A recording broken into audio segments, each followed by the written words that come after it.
Welcome back to episode number 5 of the Untangling Election 2021 podcast, your weekly podcast keeping track of the Canadian 2021 federal election. This episode is our, weekly episode tackling the major headlines and stories of this week and what basically happened on the campaign trail. And this week does not disappoint.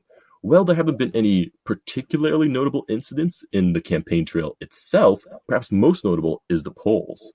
We've seen the Conservative Party jump up and almost tie or overtake the Liberals in most major polls. So what does this trend mean? What do we make of it? Where do we see this trend going? Let's talk about it today.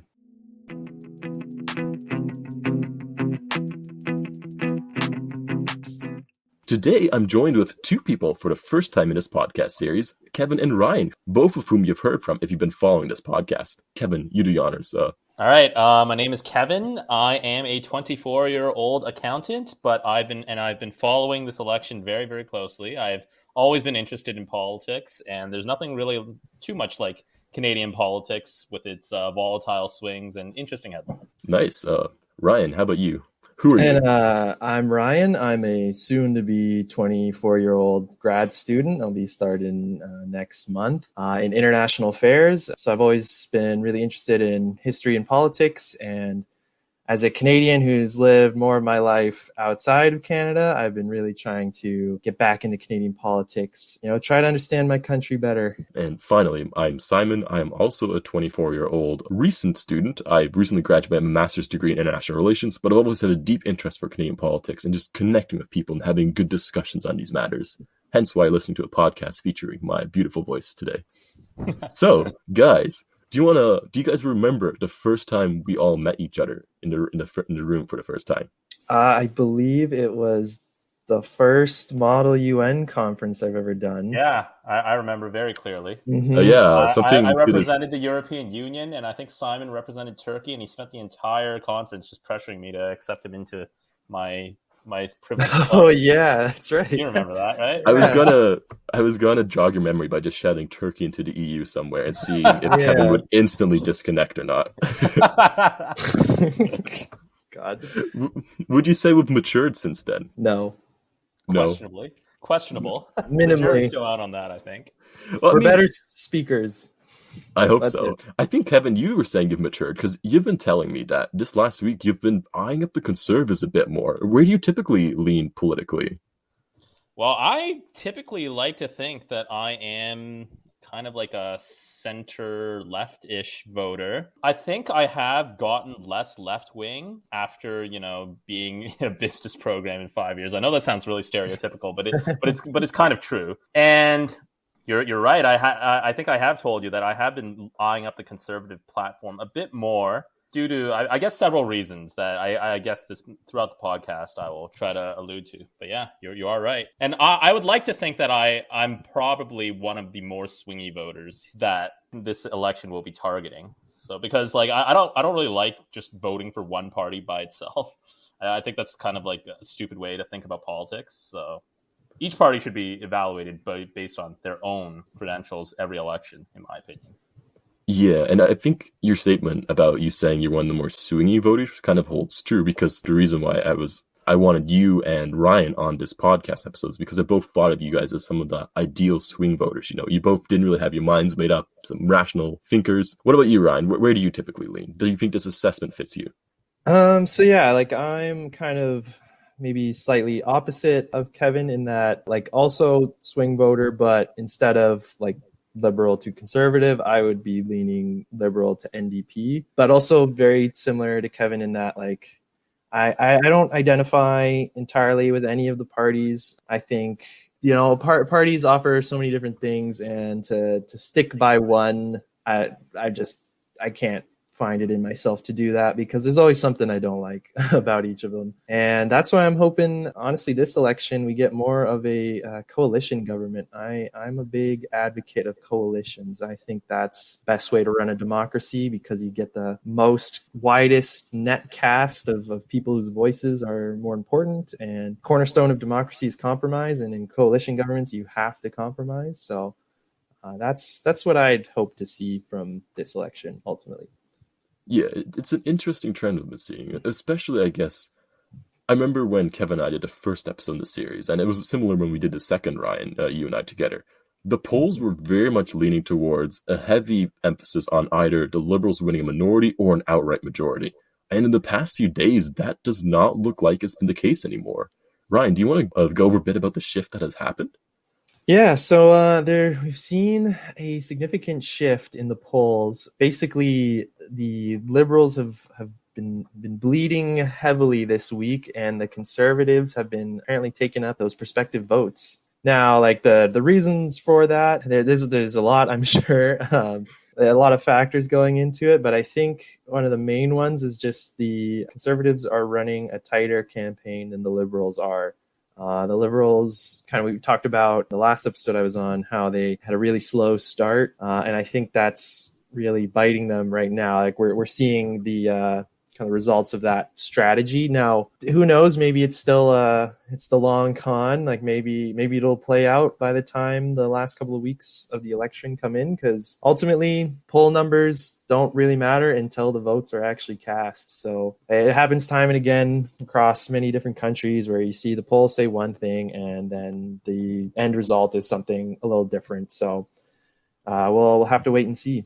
Yeah, and I guess just to give a bit of a context to what these poll numbers are, I sent both of you quite a few interesting polls from a bunch of different sources. Yeah, but one of them was very interesting. Yeah, you can talk about that one, Kevin, but I was just going to introduce mainly the Nanos poll, which shows that the Conservative have about 33.2% support, whereas the Liberals have about 31.1%, the NDP 19.9%, and the Green Party at 5.7%. And this is all as of August 28th. And this is a significant shift from how it was beginning of the campaign on August 12th. And some polls even go further. Kevin, do you want to share with us your highlight? Well, I mean, I think it's the Main Street poll, right? The Main Yes. Street poll has the Conservatives with, I believe, around a 10-point lead for the Conservative Party. So the Conservatives are at 38%. Liberals are at 28%. NDP is at 19%. Green Party is at 2%. Bloc at 7%. And the People's Party at 5%. And that is a very, very, very interesting poll because it's a 10-point swing for the Conservatives. Like the Conservatives are leading by 10 points in that poll. And all indications would tell me that numbers like that would make a very strong Conservative minority at least. Because we have to remember the Conservative vote is not very efficient compared to the Liberal vote. A lot of the Conservative support is overstated because the Conservatives are winning by like North Korea level margins out west in the prairies. So in Ontario and Quebec, their support is not quite as high. But if they're beating the Liberals by like 10 points, they could probably win the most seats easily, those inefficiencies. And as we were saying, the Main Street poll I'm a bit more skeptical about because it shows such a wide disparity. But then again, we were more skeptical about polls showing any kind of disparity a week ago, so maybe they're a bit ahead of their time, not to talk too heavily about them. But even looking at the aggregate poll tracker from CBC, they've now updated to percentages of certain governments happening. So there's a 15% chance of Liberals winning a majority government, which is down from about a 40% chance when the campaign started, if I remember correct. There's a 47% chance of Liberals winning the most seats, but not a majority, so potentially minority. But the Conservatives now have also a 34% chance of winning the most seats, but not a majority. And surprisingly, the Conservatives now, according to CBC, have a distinct 3% chance of winning a majority government. So it's looking brighter. But I do want to emphasize one thing, that it might be more difficult for the Conservatives to form government still because the seat count still favors the Liberal. The Liberals projected to win about 143 seats, while the Conservatives only are projected at 129. But that is much more close than it was at the beginning of the campaign. What do you think some of the reasons underlying these trends might be, Kevin? Is it just, as Ryan was saying, a tighter campaign, or is maybe the Conservative platform, the promise, it's just inherently more popular to voters? Well, I think part of it is definitely the campaign. I think actually a large part of it is that a lot of voters don't really like this early election call. I remember in the first episode we did, neither of us thought that the early election call would have such a huge impact on voter sentiment, but it actually is.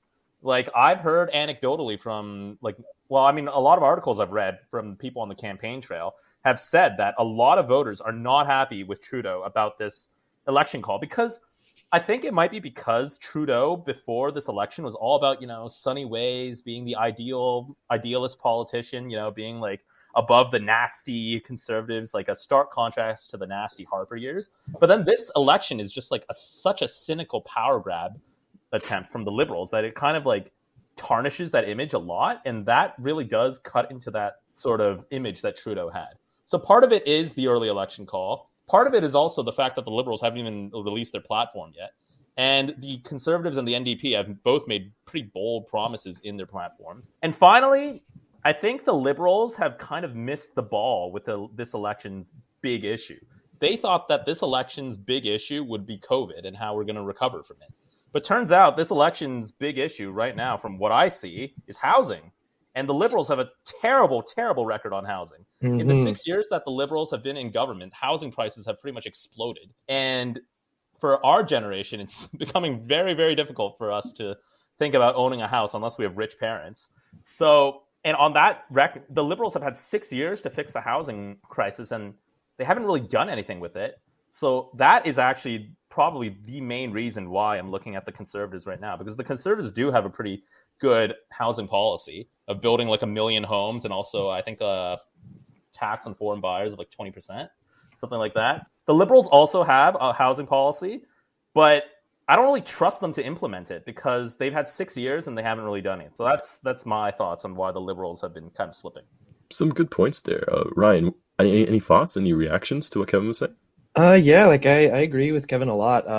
So one, we were all kind of off on our prediction that the election being called wouldn't factor in much, but apparently or evidently it is, understandably so. And yeah, I think housing being kind of the main or one of the big ticket items right now, and especially since it's been exacerbated by COVID. So it's a quasi COVID issue, but it's something that's been around for a very long time, and it's something that a lot of voters are very reasonably concerned about. Like, I'm very concerned about it. I know you guys are as well. Like, we're all almost 24, and like buying a house just seems like such a far away dream to me right now. And the Conservatives so far seem to be the only ones that have like really, really pushed it. Now, I could be off. I'm not too familiar with most of the NDP promises right now. They pushed it heavily too. Okay, yeah. So I would say more heavily than the Conservatives, but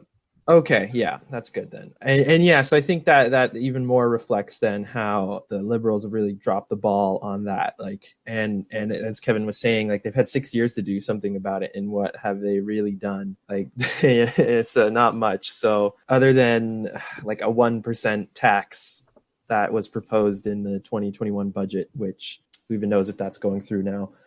So yeah, I think the Liberals have really shot themselves in the foot, it seems, calling the election. Maybe perhaps if they had waited till next year, till things died down a bit, that might have been the smarter political play. But it seems like they've made a mistake, and they seem likely to feel some pain from that.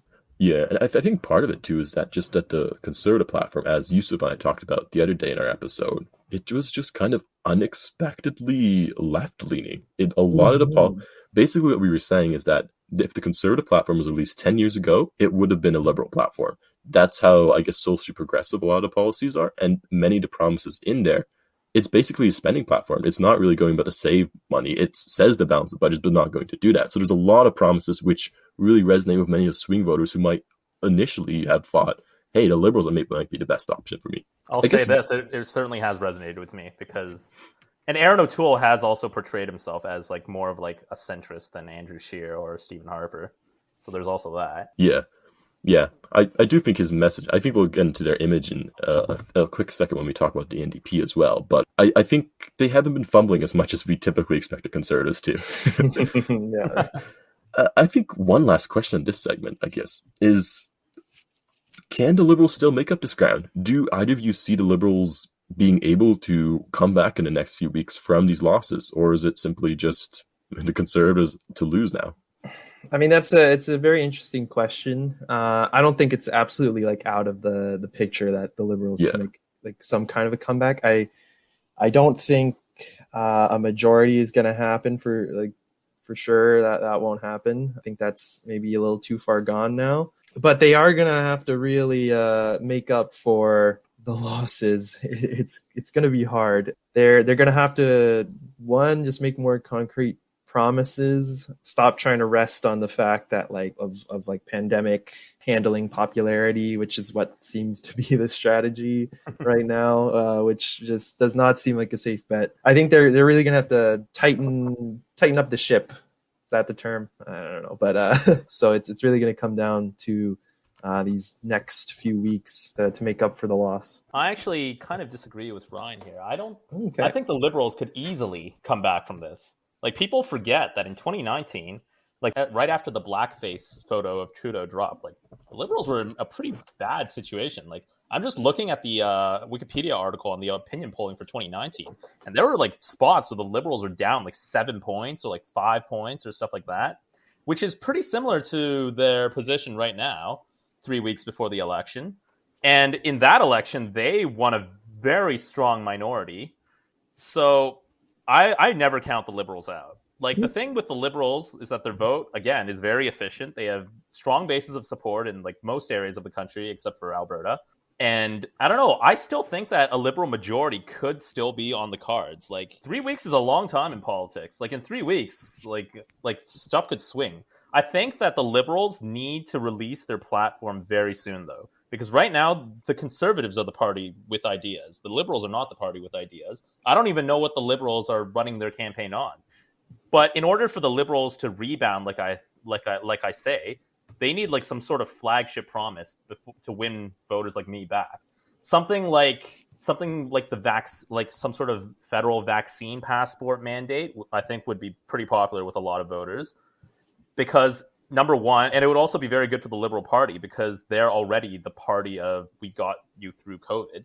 So they're kind of already building on their strength there.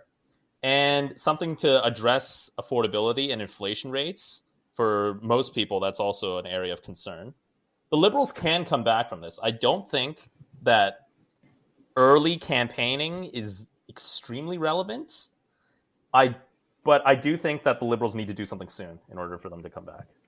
My idea for a flagship promise for the Liberals might be a bit rogue, but if you've read through the Conservative platform, you notice it's very much into spending, and it's being costed as we speak. So if the Liberals manage to get a platform out which is costed as less than the Conservatives while still delivering as much for the voters, I think that could go a very far way and see like a really big role reversal, maybe amongst the popularity. Yeah, but that's not Trudeau's brand, though. No, but Trudeau's never balanced a budget. Like, Trudeau in 2015, Trudeau literally ran on running deficits. So any sort of promise that he makes to balance the budget is like, I don't know, for me, I wouldn't really believe it. Yeah, I agree it's very rogue, but it could be, it would still make a very good headline. But I guess talking about headlines, the Liberals have also been dealing with some headline conflicts themselves. So for instance, this week, one of the bigger stories was that some of their campaigns kept being canceled due to protesting anti-vax or anti-vaccine passport protesters. What do we make of that? It's unfortunate that this is what we have to deal with. I feel like humanity's memory for just how extremely important vaccines were and still are has been muddled by time. 100 years ago, vaccines were seen as just such a huge leap forward in science and such an important development.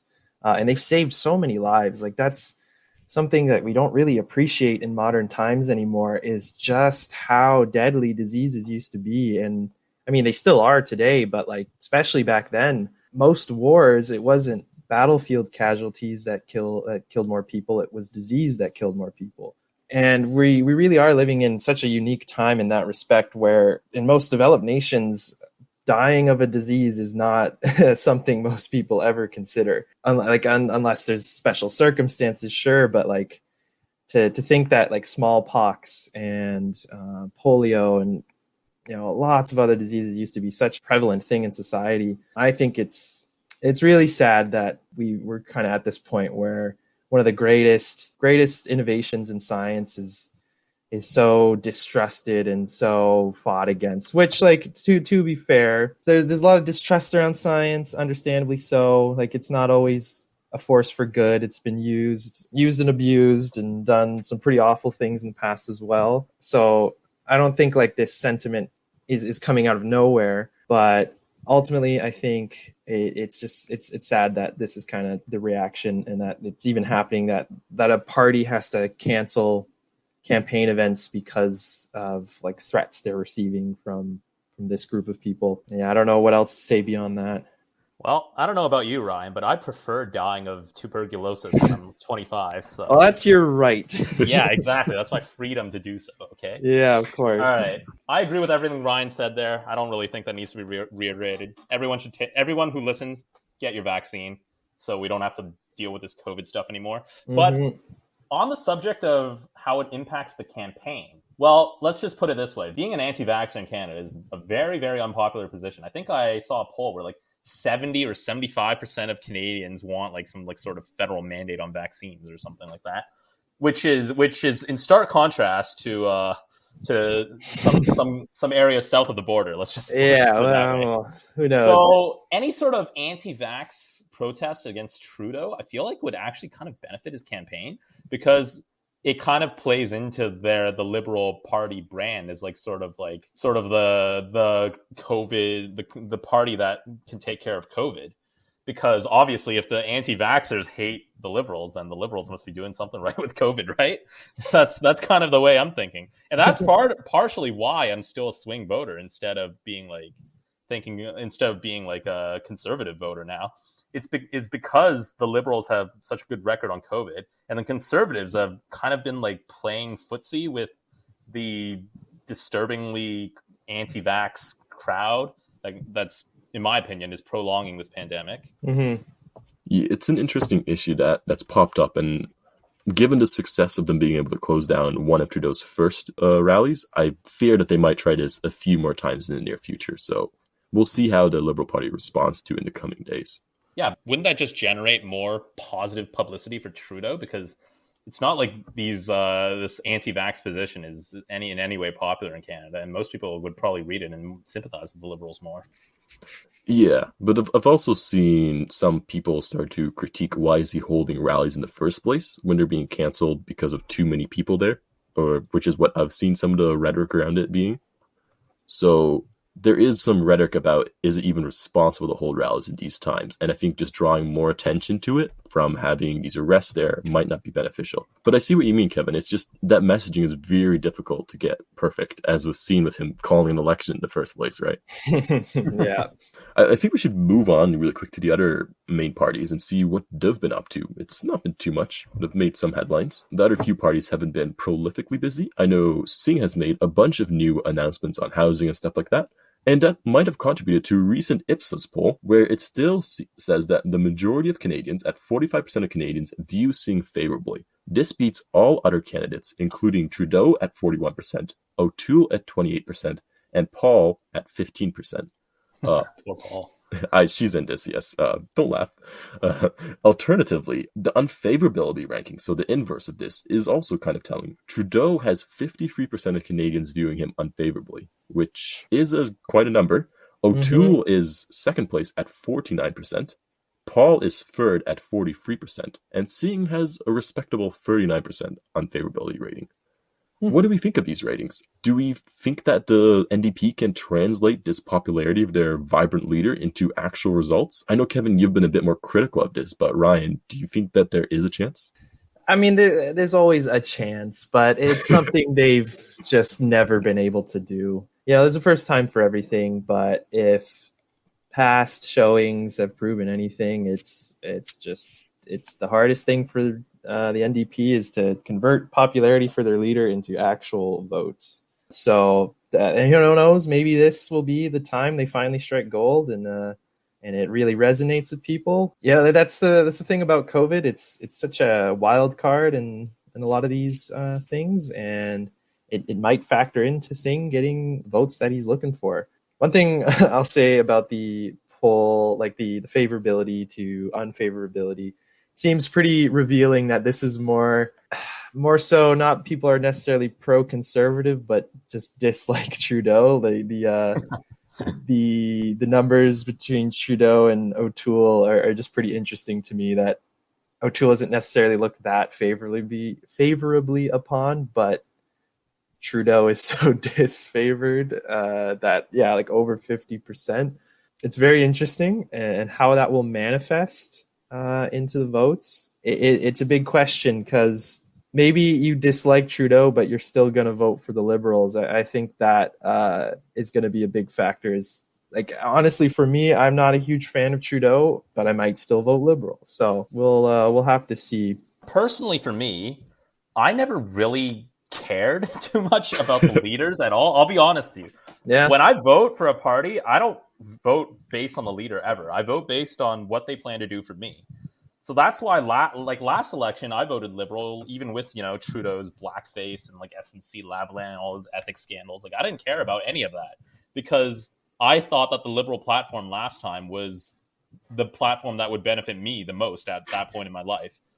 So for me, I never really put too much credence into any of these, who's the best leader sort of polls, and I feel like most voters, I think most voters think like me as well. Most voters, they probably do like Singh for like his rhetoric and his like, he seems like a nice guy. I think he is a nice guy.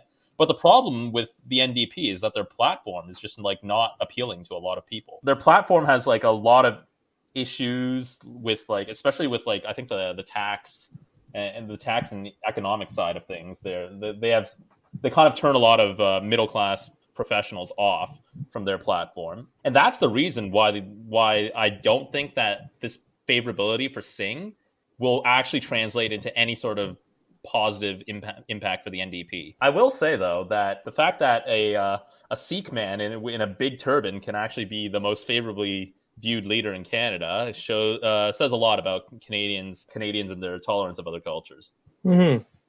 That's a good way to end that on. I think that's a very positive sentiment to leave that on. I think going to a less positive sentiment, the other one trend I want to talk about is that the PPC, or the People's Party of Canada, has been also gaining a bunch of support. So in the same polls that we looked at earlier with Trudeau losing support, they almost all also show about a 3 to 4% gain in support for the PPC party.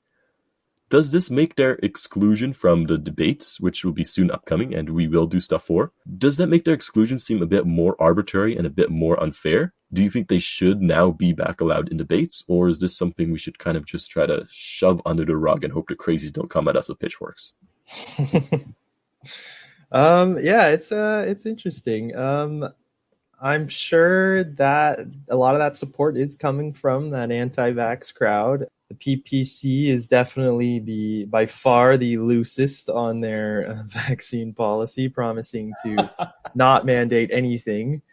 So sure, that's going to get you the loud crowd, but that's not going to amount to much. I don't think they're really going to see any like real gains. You hear, and this is kind of a problem with modern media, although I guess a problem with old media too. It's just, you hear like these loud voices, so it kind of, you think that there's more of them than there actually are. You get like a false impression of it, but then when voting day comes by, it just doesn't really manifest that much. So I'm not thinking much about the PPC, and I don't think I'll be surprised by how they perform. The PPC are quite interesting. I kind of agree with Ryan in that I don't think they're going to make any substantial gains. I could maybe at most see Maxime Bernier win his seat in Beauce or wherever he's running. Unlike last time. Yeah, unlike last time. I think I don't think it's impossible for him to win a seat, definitely. And if the PPC do win a seat, I think that will be a very significant victory for them. It will be the first time they've elected an MP under the PPC banner. As to your other points, Simon, as to their exclusion from the debates, I actually do think that they should be part of the debates. Like, this is kind of a controversial opinion to have, but I think that if the PPC really do have like 6 or 7% support, like that's a pretty decent size segment of the country. Like, I think that country deserves a voice, even though they have opinions that most people would find kind of reprehensible and self-defeating, especially when it comes to the pandemic. But we should still, as a democracy, we should still respect the right to public discourse, and even if there are opinions that most of us would not agree with. Mm-hmm. And finally, I think that it might not just be the anti-vax crowd. I think a lot of the PPC energy is from the anti-vax crowd, but I was thinking that since the conservatives have gone like so red Tory and so centrist this election, that maybe they're losing some of their right-wing fringe to the PPC. That might be kind of a factor, but I feel like those people, they'll probably come home by election day. I don't really see how the PPC can have any sort of lasting support in that sense. To me, it might be more of a protest vote for the right-wing fringe on how centrist the conservatives are this election. Yeah, that's also a good point. And it'd be interesting to see how that stacks up. So I'm hoping to maybe do a PPC episode in the future, maybe get some PPC supporters or maybe even a candidate or something on and then talk about what they think of the party in the future. So we'll keep our eyes out for that. Talking about fringe political parties in future episodes, our next episode following this one will be on the Green Party and checking out why they are at about 1% to 2% support and not really running any campaign whatsoever. So stay tuned for that. That should be out Tuesday or Wednesday. To kind of finish this off, I just really quickly want to know from both of you, have your votes changed at all? And have we changed our election predictions? Kevin, why don't you start? Well, I came into this election kind of thinking that I would vote Liberal. But the Conservative platform really actually has swayed me. And right now I'm leaning towards the Conservative Party. The Liberals can still do a lot to like win me back. So yes, actually, I think my vote has kind of changed right now, this election. I'm honestly still just kind of the same place I was last week. I don't know. It's hard to make a decision right now. You're ready for the scandals, right? Oh yes, of course. All the scandals that are going to come out. Like, so the Conservatives have certainly surprised me with their platform this year. As we previously said, it's like a very more centrist. It's running a deficit, which I think right now, like deficit spending during times of crisis is, it's proven to work. It's how you revitalize an economy. So I think it's necessary. So at least they're not placing philosophy above practicality, but I don't know if it's enough to convince me. I mean, they've done a good showing this election of appearing united, but they certainly do have those cracks in the party. And, it's a big difference between O'Toole, gathering the party around him together, keeping it united on the campaign trail versus if he's actually in power. Yeah.